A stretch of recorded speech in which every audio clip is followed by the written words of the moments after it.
The skies of World War II belonged to those who could dominate them. From the sleek Spitfires over Britain to the legendary Mustangs escorting bombers deep into Germany. From the nimble Zeros terrorizing the Pacific to the revolutionary jets that rewrote aerial combat, fighters determined the outcome of entire campaigns. This video breaks down every major fighter that battled for air supremacy across 6 years of global warfare. Let's begin with Germany's single-engine fighters.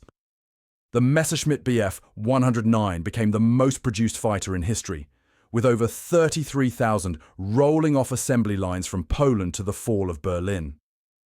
Evolving through the E, F, G and K variants, it combined exceptional climb rate, high-altitude performance, and increasingly heavy armament. Early versions terrorized Allied pilots, while late war models struggled under the weight of added cannons and armor. The Bf 109 remained the backbone of the Luftwaffe until Germany's final days, a testament to its adaptable design. The Focke-Wulf FW-190 shocked Royal Air Force pilots when it appeared in 1941, outperforming the Spitfire Mark V in nearly every category. Its brutal radial engine provided devastating roll rate and ground attack capability, with A, D and F variants serving as fighters, fighter bombers and tank busters. Nicknamed the Butcher Bird, it forced the Allies to rush improved designs into production just to compete. The Heinkel. He 112 lost the Luftwaffe competition to the Bf 109, relegating it to limited production and export sales to Spain and Romania. Despite solid performance and pleasant handling characteristics, it remained forever overshadowed by Messerschmitt's masterpiece. The Arado R-68 represented Germany's last biplane fighter, a pre-war design quickly rendered obsolete by the monoplane revolution. It served briefly in Spain before being relegated to training duties, a relic of an earlier era caught in modern war.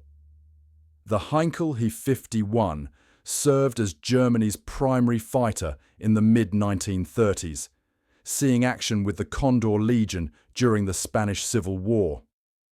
Its biplane configuration and fabric-covered wings made it completely outclassed by the outbreak of World War II, forcing its reassignment to ground attack and training roles where its vulnerability mattered less. Moving to twin-engine fighters, the Messerschmitt Bf 110 embodied the Zstora destroyer concept, designed to escort bombers and devastate enemy formations with overwhelming firepower. Armed with cannons and machine guns, it proved lethal against unescorted bombers, but dangerously vulnerable to agile single-engine fighters. The Battle of Britain exposed its fatal weakness, though it found success on the Eastern Front and as a night fighter. The Messerschmitt Me 210 attempted to replace the Bf 110 but became a pilot's nightmare, plagued by severe handling issues and dangerous flight characteristics. Production delays and design flaws limited its operational deployment, earning it a reputation as a death trap. The Messerschmitt Me 410 Ornice finally fixed the Me 210's problems, creating a capable fast bomber interceptor. By the time it entered service, however, Allied air superiority made its introduction too little and too late to impact the war's outcome.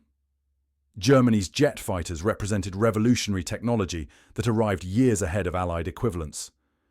The Messerschmitt Me 262 Schwalbe became the world's first operational jet fighter, boasting speeds exceeding 540 miles per hour that left propeller-driven opponents helpless.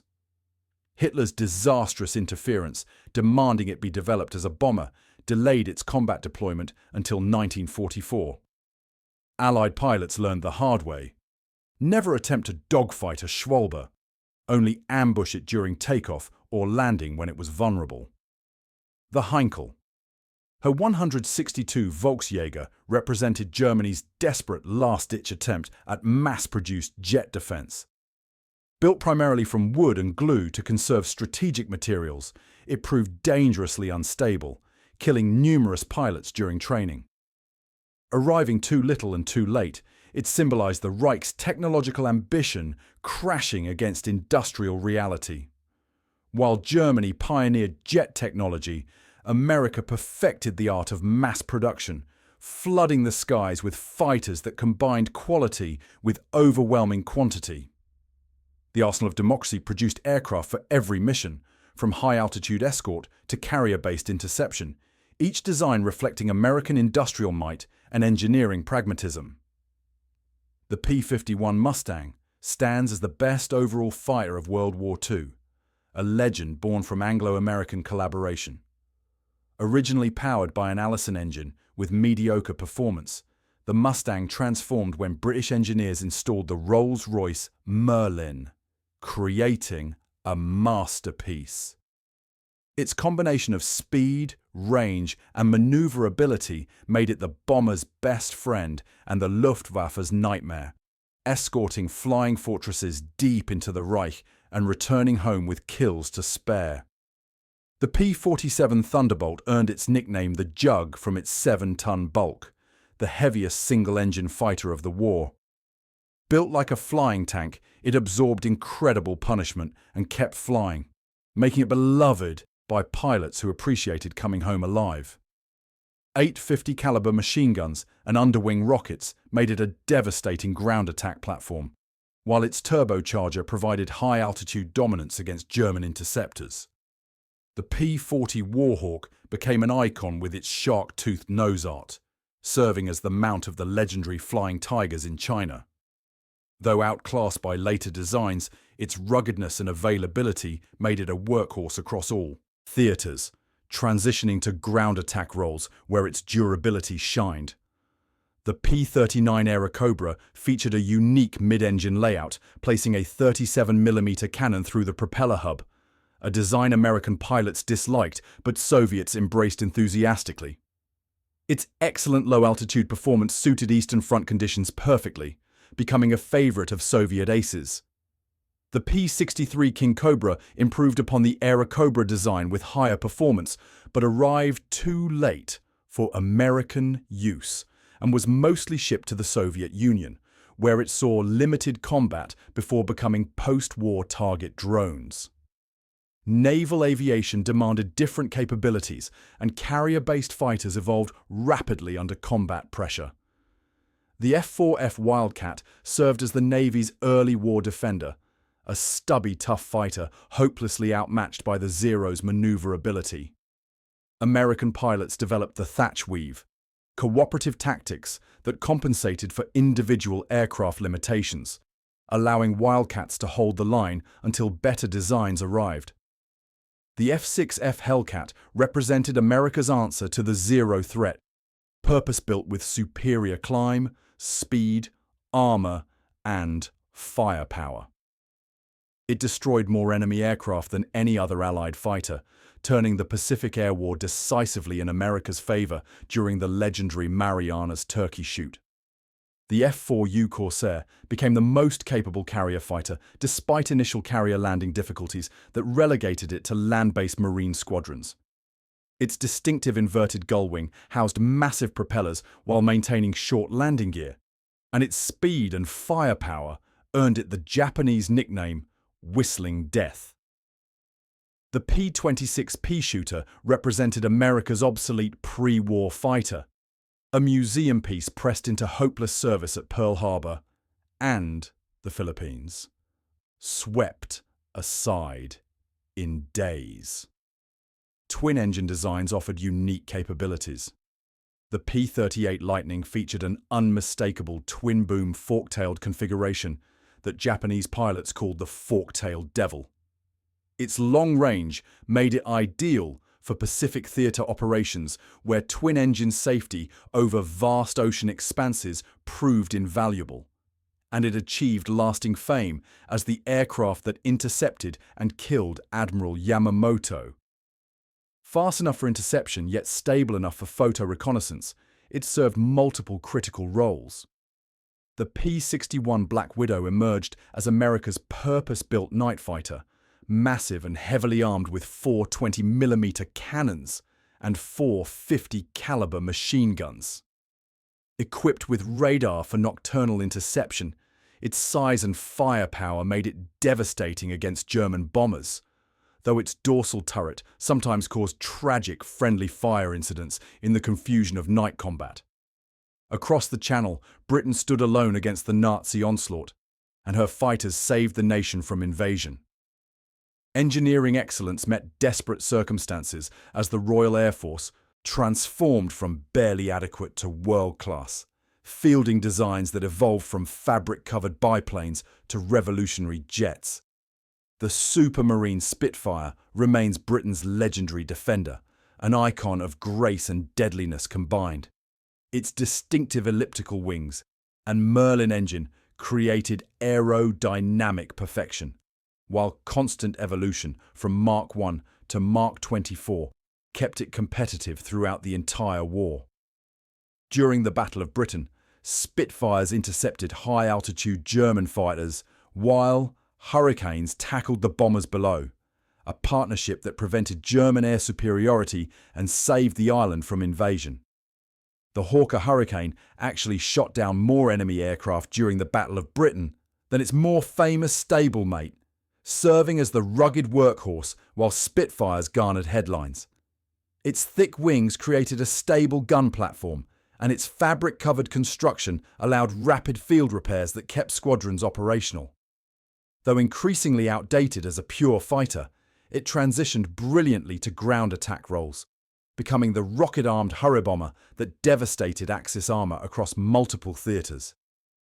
The Hawker Typhoon suffered a troubled introduction, plagued by engine failures and catastrophic structural failures that killed pilots without warning. Once engineers resolved its teething problems, it found its true calling as a low-altitude tank destroyer, with rockets and cannons turning it into a legend during the Normandy campaign, where German tank crews feared its approach. The Hawker Tempest refined the Typhoon design into an excellent low-altitude interceptor, fast and reliable enough to hunt the V-1 buzz bombs terrorizing London, destroying hundreds of the pilotless flying bombs before they reached their targets. The Gloucester Gladiator represented the Royal Air Force's last biplane fighter, hopelessly obsolete, yet pressed into service across Norway, Malta, and North Africa. 3 Gladiators named Faith, Hope, and Charity became legendary defending Malta against overwhelming Italian attacks, though the story proved more propaganda than historical accuracy. Twin-engine designs provided versatility and firepower. The Bristol Beaufighter earned the nickname Whispering Death from terrified Japanese soldiers who never heard it coming. Armed with 4 cannons, 6 machine guns, and rockets, it devastated enemy shipping in coastal command service, while radar-equipped versions hunted bombers through the night, turning darkness from German advantage to British hunting ground. The de Havilland Mosquito became known as the Wooden Wonder, built primarily from plywood to conserve strategic aluminum. Fast as a fighter yet versatile as a bomber, unarmed Mosquitoes simply outran enemy interceptors through pure speed, serving brilliantly as fighter bombers, pathfinders, and night fighters across every role imaginable. The Gloucester Meteor emerged as Britain's first operational jet fighter, arriving parallel to Germany's Me-262, but featuring more reliable twin-engine design. Prevented from flying over German-held territory to protect its advanced technology from capture, it primarily intercepted V-1 flying bombs over England, proving jet propulsion's effectiveness while preparing for post-war dominance. The Eastern Front witnessed the largest air war in history, where Soviet philosophy emphasized simple, mass-produced designs built for harsh frontline conditions rather than sophisticated technology. The Yakovlev Yak-1 introduced the first successful Soviet lightweight fighter, combining wooden construction with maneuverability that made it an Eastern Front mainstay. The Yak-3 became the lightest fighter of the war, an exceptional low-altitude dogfighter beloved by the French Normandy Niemen Regiment and genuinely feared by experienced German pilots. The Yak-7 evolved from a trainer conversion into a stopgap fighter, that proved surprisingly effective in desperate combat. The Yak-9 became the most produced Yak variant, offering long-range escort capability and tank-busting versions that created a versatile battlefield weapon. The Lavochkin La-5 matched Focke-Wulf 190 performance through brutal radial engine power, delivering Stalingrad air superiority. The La-7 refined its predecessor into the fastest Soviet piston fighter, becoming the mount of choice for top Soviet aces. The LeGG-3 earned the grim nickname Varnished Guaranteed Coffin from pilots who found it heavy, sluggish, and dangerously underpowered. The MiG-3 excelled as a high-altitude interceptor above 16,000 feet, but performed miserably at lower levels where most combat occurred. The Polikarpov I-16's stubby pre-war design earned the nickname Rata, meaning rat, serving throughout the war despite complete obsolescence. The I-153 combined biplane configuration with retractable landing gear, a hopelessly outdated desperation fighter that somehow survived into 1943. The Pacific Theater witnessed carrier warfare's revolution, where Japan's fighters reflected their empire's arc from brilliant start to desperate finish. Early dominance through technological surprise gave way to overwhelming American industrial might, yet Japanese designs remained dangerous throughout the conflict. The Mitsubishi A6M0 shocked Allied forces with unprecedented maneuverability and range, dominating the early Pacific War through lightweight design philosophy. Stripping away armor protection and self-sealing fuel tanks created an aircraft that could outmaneuver anything in the sky. But this came at a fatal cost. Zeros caught fire easily, killing experienced pilots whose expertise could never be replaced, and by 1943, American fighters outclassed it completely. The Nakajima Ki-43.